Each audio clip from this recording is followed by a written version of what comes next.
natin.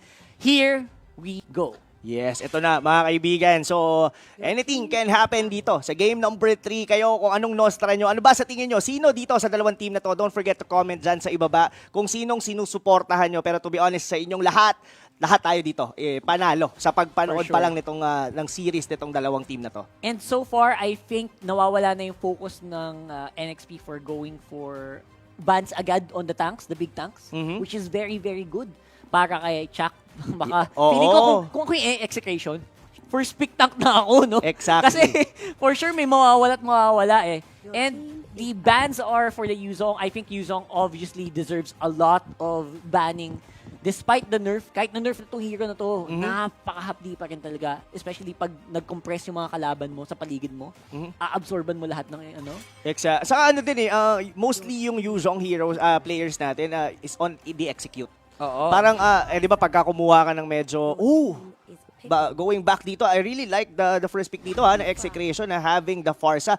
And what that makes me think that NXP Solid are willing to give the Farsa as long as makuha nila yung Kufra ni Yawi. Yeah, and Yawi actually is going to be on a very comfort hero here para sa NXP Solid, which is that Kufra. And I'm pretty sure medyo napangiwi ng konti si Chakno doon. I'm pretty sure gusto niyang mag-highlights dito si Chakno din, di ba? Pero of course, it will be the most solid picks from NXP, which is that Ling from the last game as well. Totoo yan, Kuya Rockard. What I'm thinking right now is that kung kukunin na ba nila kagad dito yung hero ni Chakno kasi Atlas is still open. But if they're gonna be miss this opportunity, posibleng maban dito. Pero yun na nga, they're gonna be taking down the Atlas. Kasi if ever man na, sabihin na natin, yes, may tank na ditong NXP Solid, but still, this is a 10 hero ban mga kaibigan, and most likely mababan niyang Atlas. So, I guess medyo nandun tayo sa part ng ng comfortable picks nilang lahat to I mean, eto Max on Farsa, Benny Cutie sa Cho, Chakno on Atlas. Meanwhile, yung kabila, ganun din. Yes, and on the other side, NXP, siya din yung isa sa mga pinaka-solid na, aside from Chakno, siya din yung isa sa mga pinaka-solid na Khalid player na nakita natin from last week, where ginamit ng NXP yun and they won in a very big way. Now, yung comfort heroes naman ngayon is, naisipin natin is, kamusta kaya? Sino kaya gagamitin? Ni Kuya Billy Boy. Yun ang malaking tanong. Wait, anong pang sidelane pa ba? Sige, pwede natin pag-isipan dito. What are the side lanes na pwede pa rito kay Kuya Billy? Makakita kaya tayo dito nung dati niyang ginagawa na yung Grak side lane. Uy, iba yun, no? Oo, medyo kakaiba yun. Medyo hindi siya yung makita mo lagi kasi technically Grak is very difficult. Napakahirap niyang gamitin sa side lane kasi clear na clear and then you're forced to rotate everywhere else. So minsan naiiwan yung lane mo. Pero again, na-pull off naman nila yung last season. I think that was last season. Yes, last season. And who knows, it could happen here. Pero Rene J ban on the Hellcourt is something na dapat talaga irespeto din ng Execration, and they did that. Yes, yun na nga mga kaibigan. What's gonna be the pick dito for Rene J?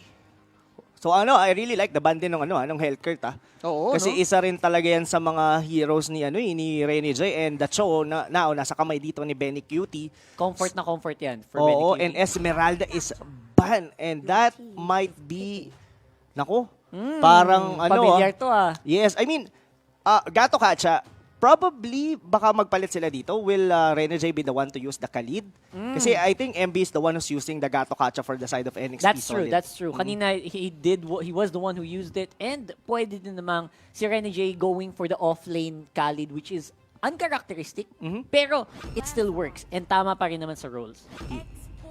X-Borg's gonna be the, I think that's gonna be the safest way to pick it on the side lane. And wow, ladies and gentlemen, this can be Hates Lancelot. Isa to sa mga comfortable picks din dito ni Hate. Yeah, yan si X-Borg. Kahit bugbugin mo ng bugbugin yan, only armor yan. So, it's going to be, kahit pag initan yan ng NXP ngayon, okay lang. Kasi pag nag-immortality ka, buwabalik yung armor. So, yung Firaga armor is going to be a big headache for them to deal with. And Hate gets a big comfort pick on the Lancelot. Napaka-komportable ni Hate dyan. Totoo yan. And I think, I was thinking kay Chester kanina if they're gonna be picking the Chango. But I think the Kagura, it actually makes sense in terms of team fights. Diba? I mean, ang bilis na, yun ng overturn. Pero ikaw, Kuya Rockard, the game has been set. Nandito na yung mga heroes dito ng ating mga teams. Who would you pick? Yeah, I give you the first one. Sino sa tingin mo dito for game number 2? Game number 2, I think this could be an NXP fight. Although yung last pick nila, medyo kinabahan ako sa Kagura. Depende sa performance ni Kagura, I still think NXP will win this. Alright, NXP solid para kay Kuya Rockard, but ako gusto ko yung mga picks dito na Execration. Sobrang comfortable nung picks ng Execration. Sobrang 50-50 ng labanan na to. Exactly. And ito pa, lalo na to, if katulad kanina, di ba si Zapno yung laging nagiging target nila. Now, he's on the X-Borg. Probably a high survivability rate doon sa side lane. So, hindi siya ngayon basta-bastang mapapasok given na first item noon is Immortality. I definitely gonna be picking Execration dito sa game number 3. Alright, so, let's have a 50-50 here. Decision split na nga. Oo. It's gonna be a big one, ladies and gents. Ready na ba kayo? Kumain na ba kayo? Dahil ito na ang huling laban ng NXP versus Execration sa araw na ito. Yes, yun na nga mga kaibigan. Sino dito ang mag-uuwi ng bragging rights dito sa dalawang team na to? Pero ito na hinihintay nating mga TP at saka mga stickers na pinangako sa atin ni Kuya Zapno. Pero look at here on the mid, ang ganda ng mga pokes nila dito, Kuya Rockard. Oh my God, the pokes are real and that's going to be a very hard lane to fight here. Lalo na ngayon si Eto Max, naka-farsa siya. One of the best supports obviously in the game right now with so much range and damage output early on pa lang. So, Execration, expect ko na kayang-kaya ng kontrolin yung early game with the help of these two people. Pero syempre, titignan natin kung paano ang pasok ng NXP. Hindi nila papayagang free na buff lang to and guguluhin lang nila. Hate will still get the buff. Ang galing nung ikot doon ng NXP solid. I mean, trying doon. Pero ito, mukhang maaabutan yata rito. Chuck no spotting out, trying to deny the purple buff dito. Kami naman, sabi nila. Oo, but Rene J, tama lang din yung dating niya rito. Mukhang masisecure naman dito ni H2O yung kanyang buff. Yep. Very close to level 4, so I think we will expect a lot of big team fights here. Pero again, what is going to be the setup? Paano kaya yung gagawin ng NXP dito to actually invade? Kasi this is gonna be a difficult jungle to invade. Hindi nila magagawa yung mga usual na ginagawa nila na papasok sa jungle nung walang problema. They actually will have to deal with so much threats mula sa Execration dito sa laban na to. Most likely. Pero siguro gonna be giving the reason why I actually picked for the Execration. One thing is Farsa, I mean, one of the best support heroes talaga, I think, on this meta. Then, number 2 is the Renejade's hero. Kasi, to be honest, sa mga nakikita ko, ang dami kong to be honest. Pinansin nga ni Prof. B kanina yun Pero, nagsasabi kasi ako ng totoo. Yun lang gusto ko sabihin. Si Renejade kasi... Rob Luna does not lie. Oo. Lagi ko siya nakikita sa mga offensive type ng heroes. Like, yung kanyang Cho, yung kanyang Hellcurrent. Pero, if you're gonna be giving Renejade a defensive hero, kumbaga may part sa akin na hindi natin na ma-maximize si Renejade. Nasasayangan ka. Oo. Sa pick na yon and it's a good pick. Pero it's on the wrong player. Yes. I mean, I'm not saying na hindi kayang laruin ni Renejade for sure ang Gato Katsa.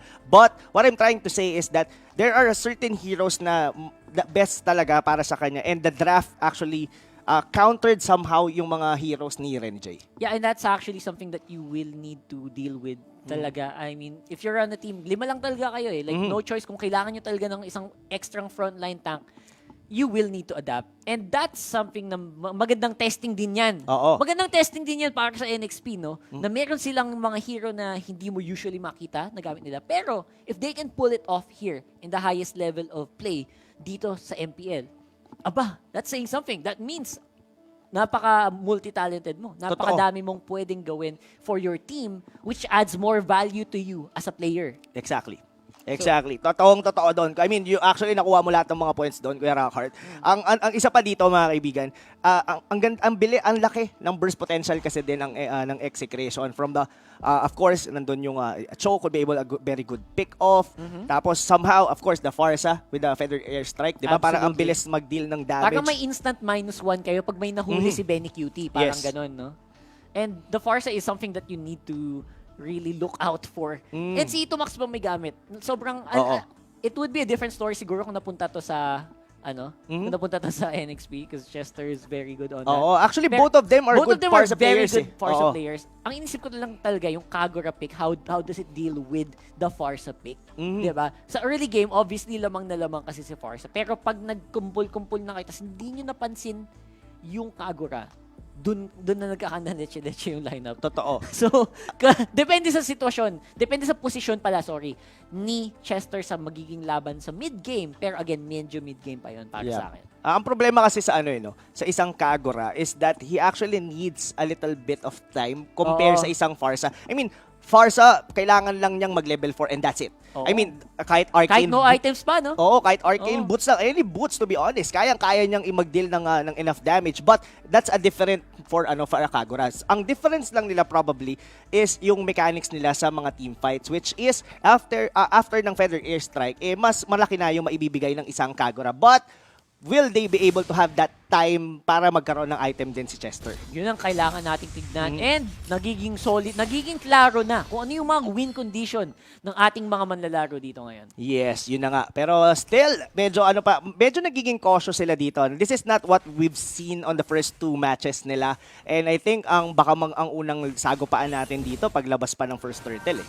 Yeah, for sure, the first turtle is going to be the biggest deal. Lalo na si H2O. Matang-mata niya yan. Like, if he does not get the turtle early on, that's gonna be a problem. But looks like it's gonna be a team fight here sa mid lane. Mga kaibigan, si Hate na nadulas yata dito. With H2O picking up the first blood. I think he wanted to dive further. Ang maganda kasi doon, Kuya Ra, ang ganda ng pwesto din doon ni Renny J. Naka-ready yung niya doon, yung tawag dito, yung pag-taunt niya doon, tapos naipit sila, even with the Jit Kundo doon. Pero, wow, what a very timely play doon for pero dito tumalon si Yawi not being hitting with Benny Cutie and ang daming TP kong nakita doon. Yep, that's a lot of TPs and Benny Cutie showing na napaka-confident niya, kayang-kaya mag-survive there on the bottom lane. Pero ngayon, Turtle in 10 seconds, ano ang magiging reaksyon ng Execration dito? Yes, but still, they're still waiting na mag-level 4 dito. Ito yung yung timing minsan pagka sa purple buff, pag kinuha mo siya agad, sumasakto siya sa labas din ng turtle. Exactly. So, ito na yun. Now that meron ng buff si Hate kahit paano, wala siyang orange pero may blue siya.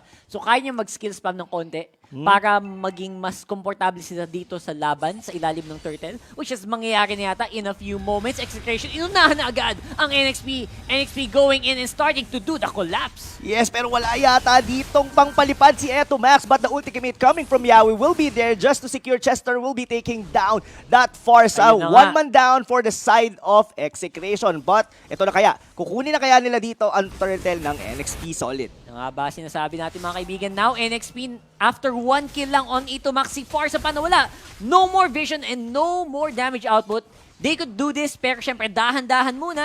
Chakno, gahanap ng pwesto, looking for the big fatal links.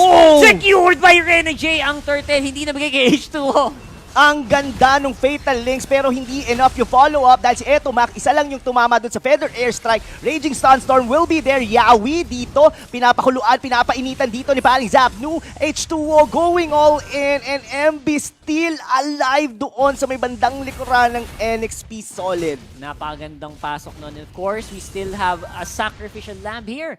Yawi going down. Pero again, Turtle on the wrong target. So masakit-sakit si Renny J dito. Akala yata niya health pa siya eh. Ang maganda sa ginawa doon ng NXP Solid is hinold nila si Chakno. Kumbaga hindi nila pinilit yung Lord. Then yes, nakakuha na magandang Fatal Links at actually tatlo or actually 4. Pero yun nga lang hindi umabot doon yung backup dito ng Execration. Still, they could be able to pull off at least killing Yawi on the process and MB medyo nabuhay siya doon. Ang pinakamalaking doon is nahuli si Hate. Yeah, sobrang sayang nung engage si Chakno kasi yung follow-up kulang lang din. Tapos nahuli pa nga si Hate. Which is naging napakalaking problema dito para sa Execration. Now, it is going to be NXP barreling down! Beautiful Tiger's Revenge and the Fatal Links para makaganti. Pero makakatakas naman ng NXP doon sa engage na with Renny J with the zone. Grabe! Panigurado? Grabe! Kuya Rockert, sobrang MVP ng mga galawan dito ni Yawi. I mean, yes, with the Tyrant's Revenge doon, huli niya kagad yung dalawa. At then as well, Renny J just zoning out with the Avatar of the Guardian, giving an anxiety dito kay Eto Mac. Hindi siya basta-bastang makapag-feathered airstrike. Kasi pwedeng-pwede siyang biglang talunan ni Renny J. And Renny J definitely knew when to go in.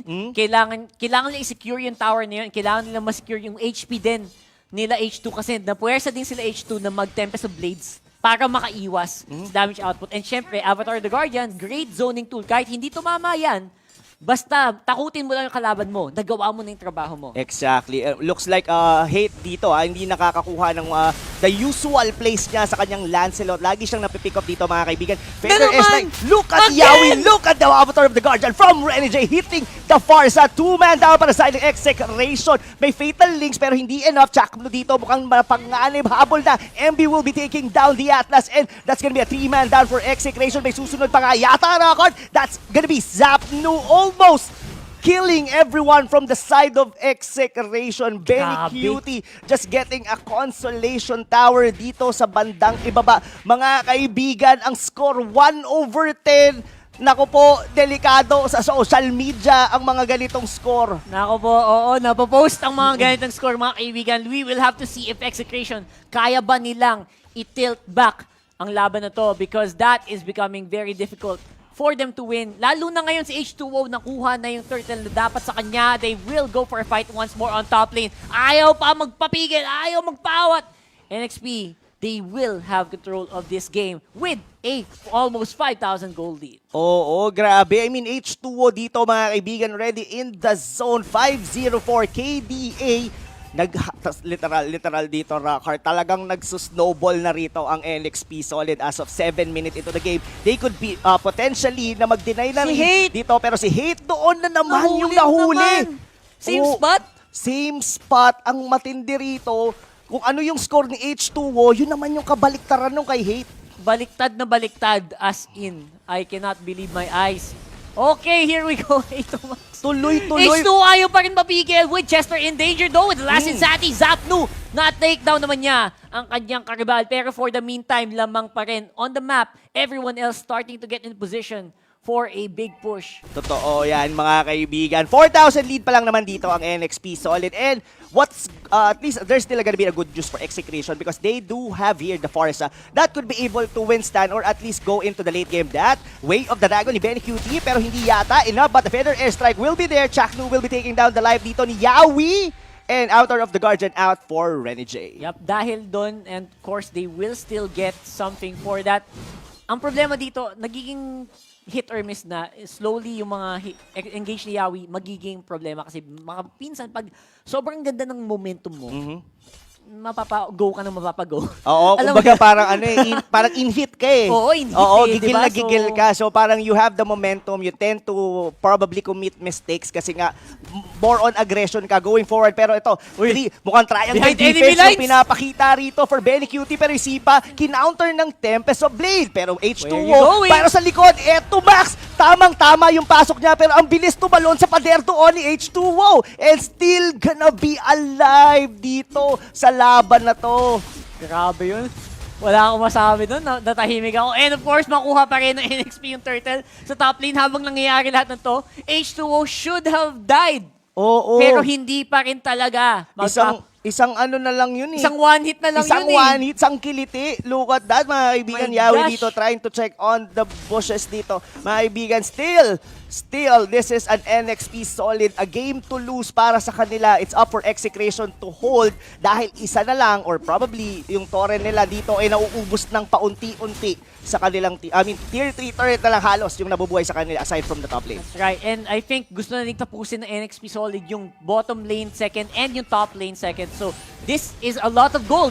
Sangkatutak na gold pero mahuli ba nila sa H2O? Will be going down there. Yawi with a big engage. Fatal Links mag-isa. Ganong kakamahal. Neto.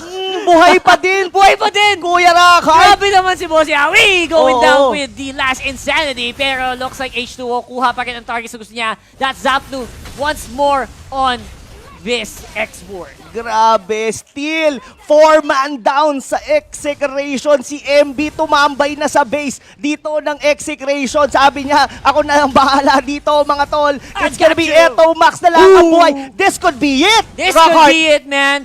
A very, very strong finish kung sakali. NXP wants to go in. Tower lock, base lock agad. Pero, buhay looks ba? like Eto Max. Wala minion wave!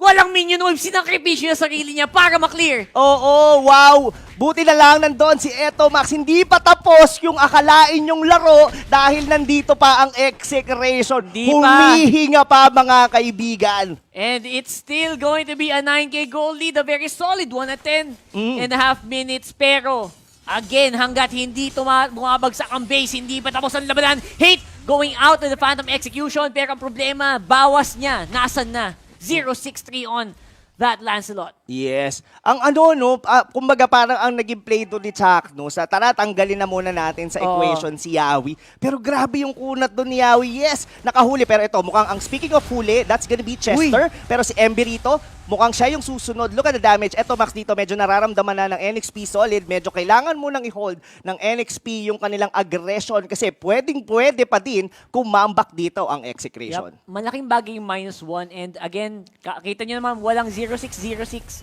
Pag nag-item lock, pag nag-late game, lahat na kayo full items. Kahit anong standing yan, ganun pa rin. So I think yun yung ginagawa, sinusubukang gawin ng Execration ngayon. As in, clear mo lang lahat ng minion waves hanggang umabot na naman tayo ng 30 minutos dito at pantay-pantay na naman tayo. Feeling ko, pinlano ni Ginoong Valdez to eh. Tingin ko. Nasabi niya, sige, paano muna natin sa early tapos comebackin nyo. Then, yung sa malaking dulo, comeback. bahala na kayo kung sino makakuha. Good luck, di ba? Oo, Good luck good kung luck na mangyayari yun. And tignan natin kung magiging sagot ng ano dito, ng NXP is patagalin pa ba natin? I don't think so kasi Luminous Lord na to, Kuya Rockart. Big deal na to. And Chakno, all eyes on Chakno dito. Kasi ngayon, kumpul-kumpul kayo, there's a good chance na mahuli kayo if you don't keep your eyes out. Ang problema, Execration, ang sagot nila, ayaw namin. Hindi kami papatol. Anong akala nyo sa amin? We will wait on the base and we will try to fight you pag dumating na yung Lord. Oo, totoo yun. Kasi Confidence, ano din it's gonna be risky for them to be able to dive that one out. Yes, there's a potential na manakaw nila yon, pero up until what extent, di ba? So I think they could be able to hold pa rin naman, like what we said, meron silang Farsa dito that still have an item naman. May Lightning Truncheon na si Etomac dito. Could be able to deal damage. Probably makuha, I think basag naman na yung top lane talaga nila. Yes. So it's gonna be okay. So ang sagot dito for NXP Solid is, kaya ba nila na i-hold yung mga lanes na halos sabay-sabay? Kasi kumbaga yung Lord, hahayaan na nila yan. Tama. Tapos i-flow na lang nila yung mid tsaka yung bot. Pagsasabayin nila yung gitna saka yung ibaba. So, ang tanong is, kaya bang madepensahan ng Execration? And ang I think ito yun mukhang sakto to. Sakto to. Here we go. Sakto, sabay-sabay. Let's go! Will it be a big team fight or will it be a separate fight on top, mid, and bottom? Let's see, Kuya Rob. Oo, yun na. Tumalon doon si Rene J. Pero the Lord is still alive. Pero wala na yatang minion wave doon sa ibaba. Pero mukhang babasag yata. Look at H2O. Just targeting pero nawala doon yung catapult. And still, grabe! What a perfect Nadepensa defense. nila yun. Oo, timing lane. Ang ganda rin kasi ng mga minion wave clear ng Execration. Still, the middle lane can be taken down. And yun na, inulti na. Nag-last insanity na doon si Zapno just to be able to clear down the wave. And QT, tumalon doon si Yawi. Dinikit sila lahat doon sa may torre. But the Fatal Links will hit on too. But the Tempest of Blade will be there. It will be enough nga kaya, but H2O, mapapatay ni Zapno, Chester going in para sa atas, medyo unti naubos niya dito ang NXP Solid. Eto, Max having a triple kill and as well with hate na buhay pa rin. Unang patay niya yon, pero at sa shutdown and a wipeout dito, sabi nila dito, takbo na mga tol! Takbo! Pinapatakbo sila ngayon ng Execration. Yung boss nila for sure, takbo kayo sa mid lane, go for it, and take it out as much as you can. Kaya ba? Kaya ba? This is 20 seconds on the death timer dito ng NXP Solid. Mukhang oh my God! Kaya to! Tingin ko kaya to. Kaya to. Hold nila to. Medyo tinatangkin nila dito. Tatangkihin nila yan for sure. Dako po, mga kaibigan. That's gonna be... Yung base! Ayan Hold nila dito. Execration. Taking number 3! Oh my God! What? What is happening? What is happening? Ano nangyari? Ano yun? Si Billy, hindi na nahulog. Speechless talaga kami mga kaibigan. Isipin mo yun, isang beses lang nakapatay si Hate sa laro na yun, yung pa yung pinakamahalagang napatay niya. Oh my God. Wow. Look at Zapno. He's actually this is the tears of joy. Paano? Oh my God. But still, props to NXP Solid. They almost have that game. They had the Lord. They have all the minion wave. But Execration showing their experience in the MPL. Man, the experience from these guys holding steady. Lahat ng tamang desisyon ginawa nila from